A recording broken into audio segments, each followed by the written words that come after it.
I'm Jace Lacob, and you're listening to Masterpiece Studio. Oxford, the city of dreaming spires and the murder capital of Britain? To author Colin Dexter, the creator of Inspector Morse, the university town was the backdrop for a series of clever and unpredictable whodunits that were adapted over the past 35 years as a trio of mystery dramas: Inspector Morse, Inspector Lewis, and prequel series Endeavour. Written by Russell Lewis, Endeavour follows a younger Morse as he solves crimes and catches murderers in the changing Oxford of the 1960s and 70s, while also dodging his own personal demons. You think it's the end? This is where it starts. That's enough out of you. We're the same, you and me. We're the same burden, intelligence. It'd be clever as to be alone forever. I see it in you. I know who you couldn't save, Morse. For 11 years, Masterpiece viewers have watched Endeavour Morse, played by Sean Evans, slowly transform closer and closer to the character played by John Thaw in the original Morse series, a solitary man who loves opera, crosswords, and his trademark Jaguar, and who emanated a sense of loss and an aura of mystery, even about his given name. At the heart of the show, the relationship between Morse and his supervisor, Fred Thursday, played by Roger Allam, pulses with complexity and tension. Are these two friends, a surrogate father-son, or something infinitely more complicated? Will Morse ever admit his feelings for Thursday's daughter Joan before he loses his chance at happiness? And the burning question that prompted Endeavour in the first place: what ultimately made Morse, Morse? Before the credits roll on Endeavour, and we say farewell to this incarnation of the Oxford sleuth, after 9 seasons on PBS, we've still got one more final go-around with Morse, Fred Thursday, and the gang at Thames Valley Police. Morse. Sir? Hi, matey. Back in the land of the living, then? Well, seemingly not. Who found him? Staff. Clearing up this morning after last night's do. As difficult as it is for Morse to solve these puzzle-like mysteries, it can be just as tricky to keep track of every development in the overall narrative of Endeavour. We'll be recapping the major plot points, so if you're not yet caught up on the series and don't want to hear spoilers, all episodes of Endeavour Seasons 1 through 8 are available for streaming on PBS Passport. So let's go back to the beginning and make sure we're all caught up on every clue, every chance meeting, and every furtive glance as we prepare to say goodbye to Endeavour.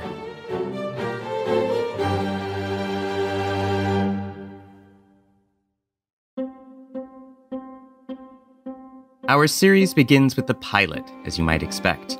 But don't get too used to expecting anything with Endeavour, as this taut and unpredictable murder series will definitely keep you on your toes. It's June 1965, and the Oxford City Police have requested additional officers from a nearby station to help with the search for a missing woman. Among these officers is a young Detective Constable Morse, or perhaps more accurately, Detective Constable E. Morse. While John Thaw's Morse, of Inspector Morse fame, was rather cagey about his given name, we're told from the start that this Morse's name is Endeavour Morse.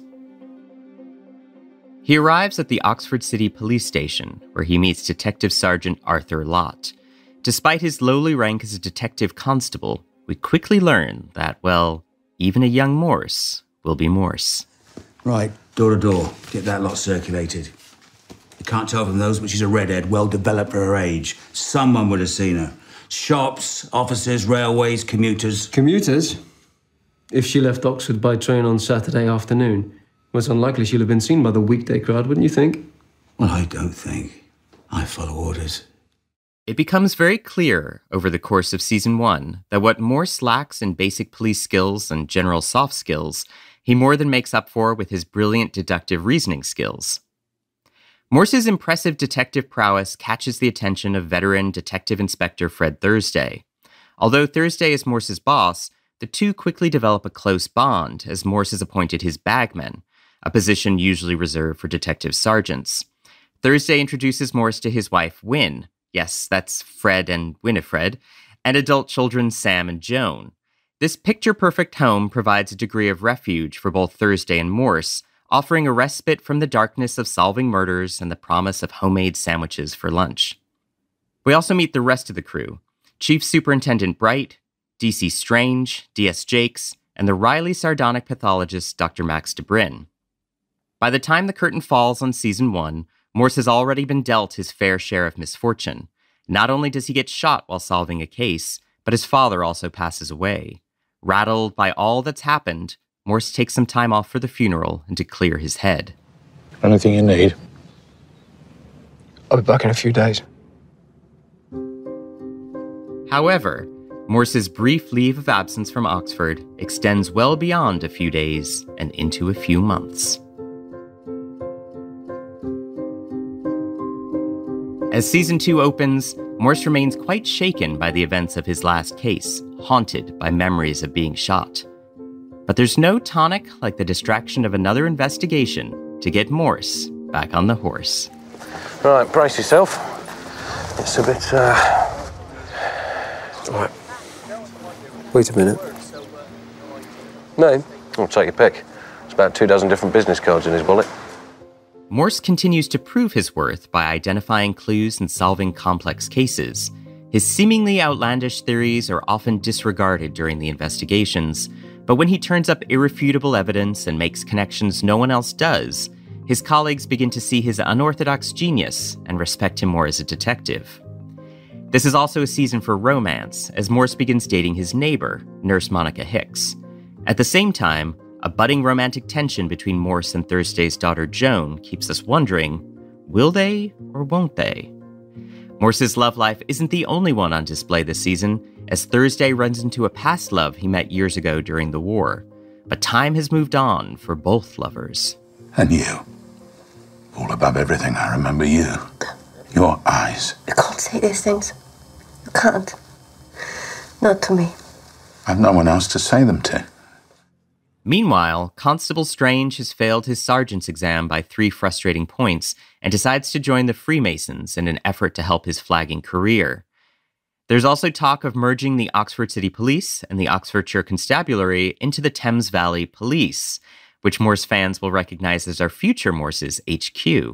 The plan is to build the new station at Blenheim Vale, an old correctional facility with a dark history of its own, one involving Oxford City Police's own D.S. Jakes. I need your help. Thursday's out at Blenheim Vale. Have the car outside, come on. Blenheim Vale? I can't. Little Pete. Myers couldn't remember your last name. Were you there?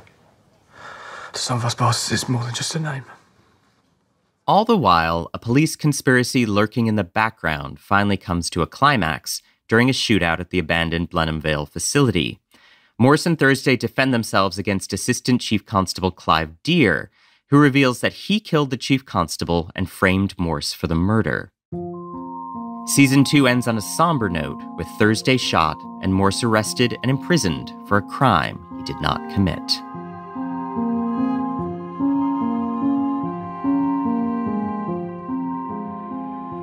As we move into Season 3, we find Morse again rattled by the events of the previous season. He's out of jail, but hasn't returned to his old life. Have you seen him? Not since he got out. No one has. Instead, Morse has been lying low, taking refuge in a humble lake house on the outskirts of town. He befriends some locals, including a lonely millionaire who quite resembles Jay Gatsby. But it isn't long before the old Oxford crew is reunited. A new murder case brings Thursday, Jakes, and Strange to the lake where Morse is hiding out. Morse tries to resist getting involved, but finally accepts his fate as a detective and rejoins the station. Season 3 is a wild season, complete with grand parties, a tiger on the loose, communes, and a dramatic bank robbery. And it's full of changes. Strange finally passes his sergeant's exam just as D.S. Jakes announces that he's moving to America with his fiancée. As Strange takes over for Jakes, Oxford's first female constable, Shirley Truelove, takes Strange's old position, a role she's very well suited for. Truelove, I'm Detective Morse. Cheerio. Anything germane? Not much. The deceased moved in a year ago last February. Nobody saw much of him. Out at his studio in the day in the turf most nights. Friends? Girlfriend? 1 or 2 models, but no names, I'm afraid. Last person to see him from here was a Miss Treadwell. Ground floor flat. She saw him heading out about 7 last night. There's some talk that he may have been at Beaufort. And he was behind with the rent. What? Your idea of not much? Have I missed something? No, it's commendably thorough. After a good deal of studying, Morse sits down for his own sergeant's exam, and it seems to go very well as he finishes with time to spare. Fred Thursday returns to action after suffering a gunshot wound last season, and although he's pretty much recovered, a piece of the bullet remains lodged in his lung, bringing on terrible coughing fits. The Thursday household gets a little smaller this season as Fred and Wynne send their son Sam off to the army. Towards the end of the season, a horrifying bank robbery turns into a violent hostage situation, trapping Morse and Joan in the bank. It's a turn of events that shakes Joan Thursday to the core. Fred Thursday steps in to save the day, right after he coughs up a mess of blood and metal, and rescues his daughter and Morse from the crazed bank robbers. This scene brings out the more feral side of Fred Thursday, as Morse has to beg his boss not to kill the bank robber who threatened his daughter. Do it. Do it! Sir, don't. Not here. Not like this. Don't let her see you do this. Dad! Show them who you are. This is who I am. No, it never has been.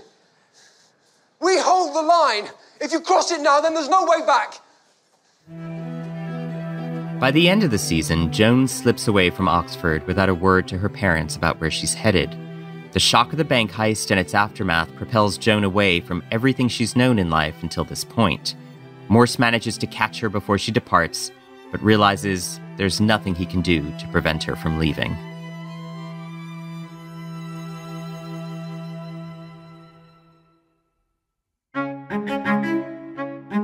Love, or the absence of it, seems to be on Morse's mind at the beginning of Season 4. Memories of Joan dance around the young detective's mind, while Joan's disappearance has cast a dark shadow on the once bright Thursday household. Faced with an unexpectedly empty nest, Fred and Wynne are absolutely devastated. And things aren't looking up for Morse either. That sergeant's exam he felt so confident about didn't bring the results he expected. Or any results, really. Failed? The board notes with regret that a number of examination papers never arrived from marking and were therefore classed an automatic failure. Well, better luck next time, yes? But the plot thickens, as Bright later learns that Morse's exam was the only one to go missing. Although disappointing, Morse doesn't let it get to him, and he carries on with solving the seemingly endless number of murders in Oxford. Cases this season involve a nuclear power plant, a rock and roll band, mind-bending psychedelics, and a very early, very large computer that plays chess. Morse eventually tracks down Joan, only to find her in a relationship with a married man. She refuses to return to Oxford with Morse and asks him to keep her location a secret. Thursday also manages to track down Joan, but his attempts to bring his daughter home are no more successful than Morse's. Thursday, frustrated with the situation, roughs up Joan's boyfriend in a parking garage. That same boyfriend, we later learn, roughs up Joan. Towards the end of this season, Morse is offered a job in London, a position he seriously considers. I'll see you Monday then. Monday, Morse. Handshakes are for goodbye. This season concludes with Thursday and Morse receiving the George Medal from the Queen for their outstanding police work averting serious disaster at a local power plant. Thursday receives the medal in person, but Morse gets a phone call from the hospital that keeps him from the ceremony. At the hospital, Morse finds a battered Joan asleep in a hospital bed. The nurse tells him that Joan claims she fell down the stairs, and the accident caused her to miscarry. By the end of the season, Thursday's promoted to Detective Chief Inspector and Morse to Detective Sergeant. But is that enough to keep Morse at Cowley? If so, who will take Morse's old position as Detective Constable? And is there any hope of happiness for Morse and Joan Thursday? That's coming up after the break.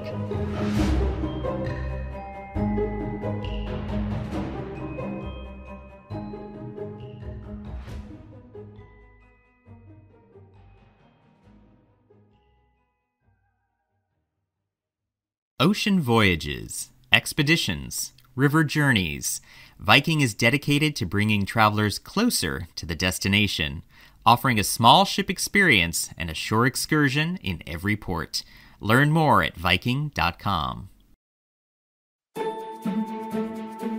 Season 5 brings about more change and more new faces. Morse is now a detective sergeant, and a new title means new responsibilities. This season, we meet the young and bright-eyed detective constable George Fancy, whom Morse is forced to mentor. Got any hobbies? Do you like sport? Look, I don't really go in for small talk, Constable. George? All first names. Let's just keep it to work and we'll get along fine. But thankfully for Fancy, the rest of the crew is much warmer in welcoming him to the department. There's more talk about the Thames Valley Constabulary and merger, and what this means for our particular station, Cowley, is still up in the air. Joan is back in Oxford this season, but living on her own and working at a public advice centre. So are you back, or, just visiting? Dad didn't say. I'm back. A couple of weeks now. But not home. They must be pleased all the same, the parents. She runs into Morse and her father periodically. Morse still can't bring himself to call her Joan, and his continued use of the more formal Miss Thursday reminds us of the painful gulf between them. And while things aren't quite what they used to be in the Thursday house, Joan's return offers some much-needed comfort for Fred and Wynne. The Thursday family continues to drive the drama in this season, as Fred's brother Charlie comes to town asking Fred for money. Without consulting Wynne, Fred decides to loan out all of his retirement savings to Charlie. Fred plans to retire once he gets the money back, but unfortunately, Charlie loses it all. Fred and Wynne's hard-earned retirement fund goes down the drain. While Fred is furious with Charlie, Wynne is beyond disappointed with Fred, so much so that this could be a breaking point. Season 5 ends on a very turbulent note as Detective Constable George Fancy dies in a gang shootout. Forensics reveals that the bullet that killed Fancy doesn't match any of the weapons found at the crime scene. In the wake of Fancy's death, Bright resigns from his position, feeling as though he failed the young constable. Well, when I arrived here 3 years ago, I had such high hopes. What an ignominious end I have led you all to. I shall resign, of course. Sir? I failed him, I failed my men. The station gone. My brightest and best cast to the four winds, and all is brought to ruin. And if that wasn't enough, our beloved Cowley Station is due to close its doors at the end of the season. True Love relocates to Scotland Yard, and Thursday rescinds his retirement request. At this moment, it seems as if things can't get any worse. But remember what we said about Endeavour and expectations.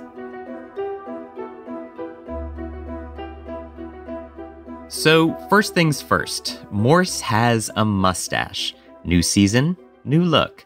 It's 1969 after all, and what better way to end the decade than with some polarizing facial hair?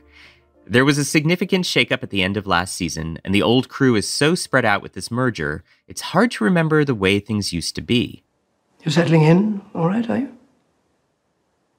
Things are not what they were, for any of us. Perhaps at the time one doesn't always appreciate one's good fortune. But I'm sure Inspector Thursday will be very pleased to have you back. As indeed, albeit at one remove, am I. Oh. Well, thank you, sir. Bright has been assigned to the traffic division and appears in a road safety film that awards him mockery from others at the division. Thursday, Morse and Strange are at Castle Gate, working under the malicious Ronnie Box and Alan Jago. Thursday's been knocked down to detective inspector, Strange is now working a managerial role, and Morse is on the beat as a uniformed police officer, a less than ideal situation for our old crew. The new guys in charge, Box and Jago, are your typical corrupt officers who mistreat not only suspects, but also those who work under them, especially Morse, whose work Box often takes credit for. Box and Jago respect Thursday a bit more and spend a lot of the season grooming him for their inner circle, a circle even more corrupt than what is seen on the surface. If Box's investigation into who's keeping Oxford supplied with heroin cut with quinine has stalled, maybe there's a reason for it. You want to crack this thing? It's down to us. Just watch your back here. I mean it. Trust no bugger. Even your closest. Be seeing you.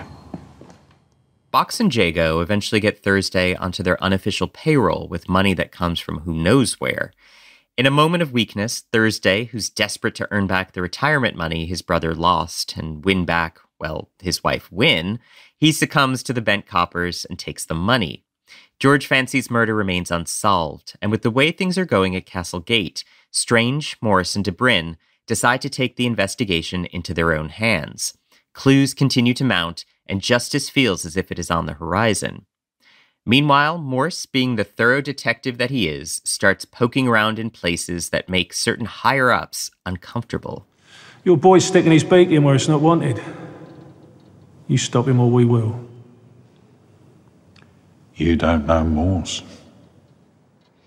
Season 6 comes to a dramatic close as Dr. DeBryn is taken hostage by Jago and his colleagues. There's a final showdown between Jago and his men and the old crew of Morse, Thursday, and Strange. Jago reveals that he killed George Fancy and then took over the Oxford drug smuggling scene. Just when it looks like good might not prevail over evil, Ronnie Box comes out of nowhere and fatally shoots Jago, while simultaneously taking a bullet himself. Box is rushed to the hospital. His odds of survival, we're told, are 50-50. In the aftermath of what transpired with Box and Jago, the head of Castle Gate resigns in disgrace. Bright takes command of Castle Gate and reappoints Thursday Detective Chief Inspector and Strange and Morse Detective Sergeants. It would appear that almost everything is back to normal. I say almost because by the end of the season, Morse still has a mustache.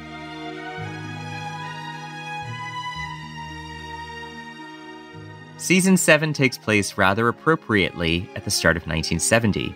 It's a new decade full of promise, but in this line of work, you learn pretty quickly that some things just don't change. New year. New decade. New start.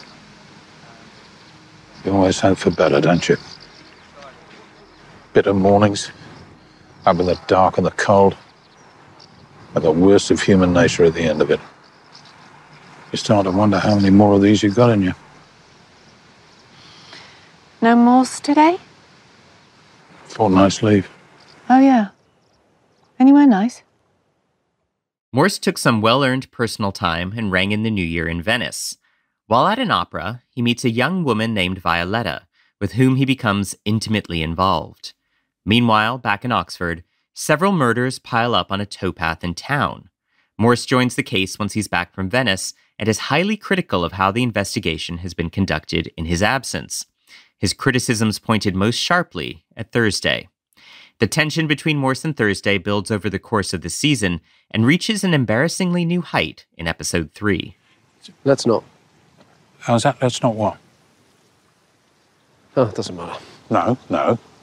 Let's not what? Well, let's not clutch at straws to save our blushes. 3 women, 1 man. It's the same killer for all. Whoever killed Molly Andrews killed this young woman. Oh, yeah?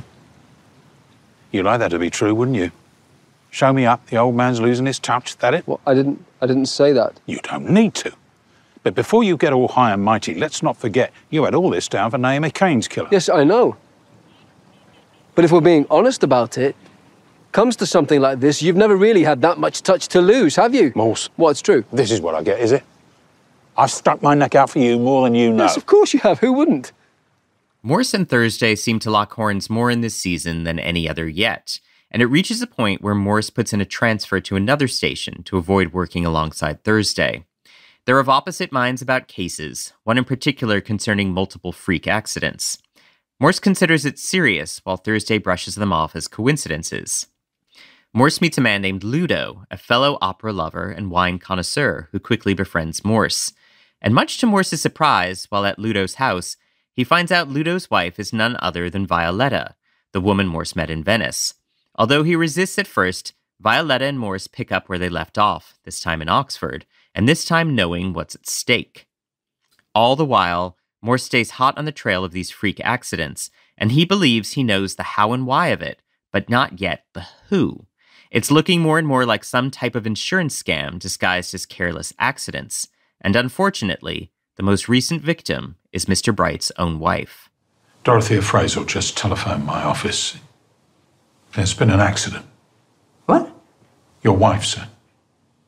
Yes, I know, my wife, Mrs. Bright. What are you saying? I'm very sorry, sir. She seems to have been hanging Christmas decorations. She looks to have taken a shock, sir. An electric shock. It's fatal, sir. The violence continues this season as Strange is stabbed while investigating the towpath killer case, and Morse heads to Venice after realizing the people behind these freak accidents are in fact Ludo and Violetta.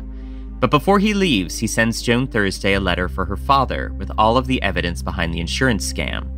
Also included in this letter is an apology from Morse to Thursday, taking full responsibility for the rift between them. At the end of the final episode, Thursday rushes off to Venice and intercepts a shootout between Morse, Ludo, and Violetta.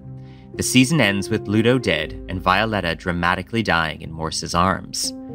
While Morse is once again left loveless and alone, it would appear as if harmony is restored between Thursday and Morse.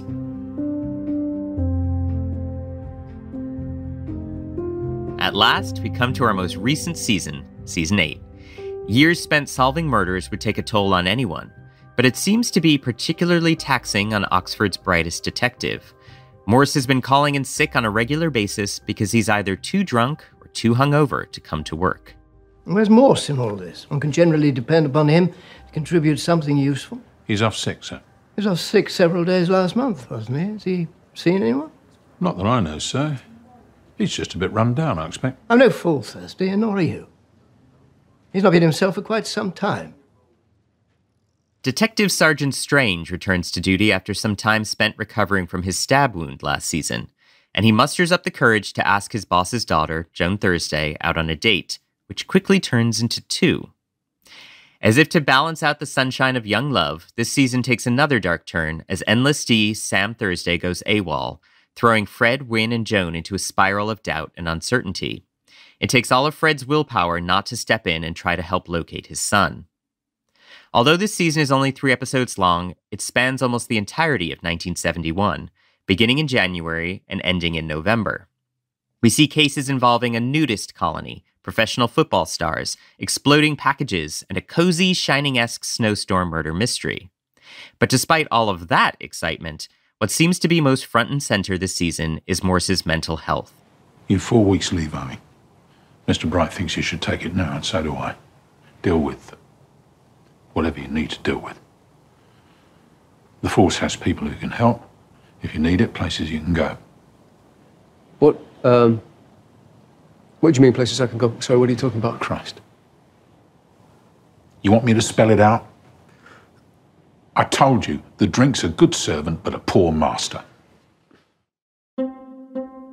By the end of Season 8, after all he's been through, Morse finally does the responsible thing. And we just might have reason to expect brighter days for Morse to come. Sir, I will take those 4 weeks, if the offer's still there. As long as you need. Beginning to thaw. Sun always comes up. Just gotta hold on for it a bit longer. Sometimes. Is all. But remember what we said about expecting things with Endeavour.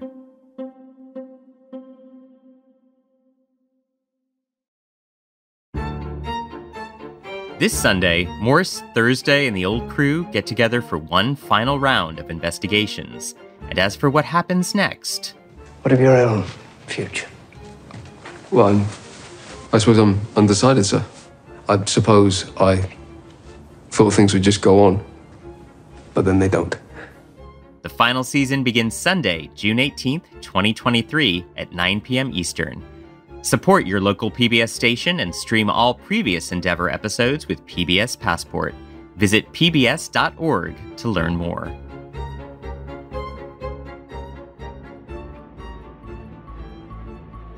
Masterpiece Studio is hosted by me, Jay Slay-Cobb, produced by Jack Pombriant, and edited by Robin Bissett.